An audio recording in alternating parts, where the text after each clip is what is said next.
Ma'am আপনার অর্ডারটা। Thank you. Ma'am একটা কথা বলবো, কিছু মনে না করলে।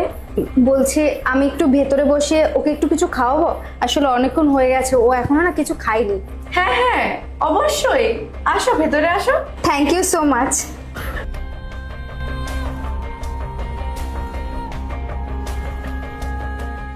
বসো।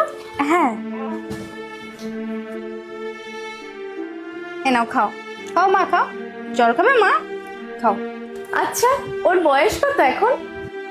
এই তো সামনের মাসেই 1 বছর হবে। ওর মাত্র 1 বছর বয়স আর তুমি ওকে নিয়ে কাজ করছো? হ্যাঁ ম্যাম, আর নয়তো আমার কাছে আর কোনো অপশন নেই। কেন, বাড়িতে আর কেউ নেই? না, আর কেউ নেই, শুধু আমি আর আমার এই মেয়ে। আর ওর বাবা? আসলে ম্যাম, ওর বাবার সাথে আমার কোনোদিনও বিয়েই হয়নি। আমি কিছু বুঝতে পারলাম না। অ্যাকচুয়ালি ওর বাবার সাথে আমার কলেজে দেখা হয়, তারপরেই আমাদের দুজনের রিলেশনটা শুরু হয়। আমাদের রিলেশনের কিছুদিন পরেই আমি জানতে পারি যে আমি প্রেগনেন্ট। এই কথাটা যখন আমি ওর বাবাকে জানাই, কিন্তু ওর বাবা পুরো অস্বীকার করে বিষয়টা, মানতে চায় না। আর তখন আমি কোনো উপায় না পেয়ে অ্যাবর্শন করার জন্য ডক্টরের কাছেও গেছিলাম, কিন্তু ডক্টর বলেছে অনেক লেট হয়ে গেছে, এখন আর সম্ভব না, অ্যাবর্শন করলে কোনো বড়সড় ক্ষতি হয়ে যেতে পারে। তারপর ওর বাবাও বলে দেয় যে ওর বাবা ওর দায়িত্ব নিতে পারবে না।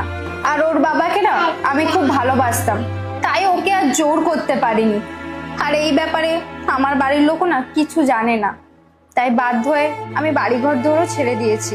আর যখন বাড়ি ছেড়ে বেরিয়ে এসেছিলাম, তখন বাড়িতে একটা চিঠি লিখে এসেছিলাম, আমার আর ওর ব্যাপারে সবকিছু চিঠিতে, যাতে আমার বাড়ির লোক আমাকে নিয়ে টেনশন না করে, আমাকে যেন তারা একটু বুঝতে পারে।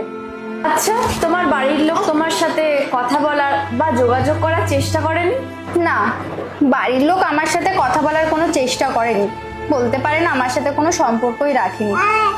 আমি কয়েকবার চেষ্টা করেছিলাম বাড়ির লোকের সাথে কথা বলার, সত্যি বলতে সাহস হয়ে ওঠেনি। আচ্ছা, ওর বাবার সাথে তোমার পরে কোনো একদিনও কথা হয়নি? না, ওর সাথে এরপরে আর কোনোদিনও কথা হয়নি। আর আমি তো সেদিনই ভেবে নিয়েছিলাম, যেদিন ও আমাকে ছেড়ে গিয়েছিল, যে আমি ওর সাথে কোনোদিন আর কোনো সম্পর্ক রাখবো না, আর না কোনো কথা বলবো। আমার জীবন থেকে আমি ওকে মুছে ফেলেছি। তাহলে তো ওকে সাথে নিয়ে কাজ করতে তোমার অনেক প্রবলেম হয়। না না ম্যাডাম, একদম সমস্যা হয় না। আমার মনে হয় ওর মায়ের প্রবলেমগুলো বুঝতে পারে, আর আমাকে কোনো ডিস্টার্বও করে না। ও পুরোটা দিন আমার সাথেই থাকে, আর ভালোভাবেই থাকে, তাই আমার আর কোনো প্রবলেম হয় না কাজ করতে। খুব সুন্দর তোমার মেয়ে, কিন্তু তাও এত ছোট বাচ্চা